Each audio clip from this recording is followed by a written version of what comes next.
The National Weather Service in Norman has issued a tornado warning for southwestern Kingfisher County in central Oklahoma, north central Canadian County in central Oklahoma, until 2:30 p.m. Central Daylight Time.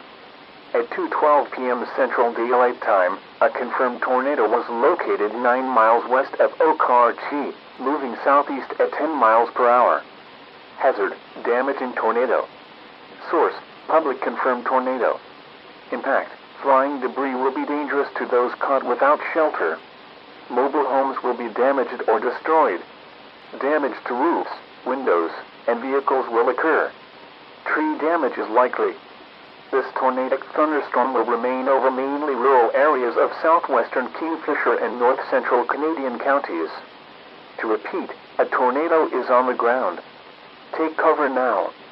Move to a storm shelter, safe room or an interior room on the lowest floor of a sturdy building.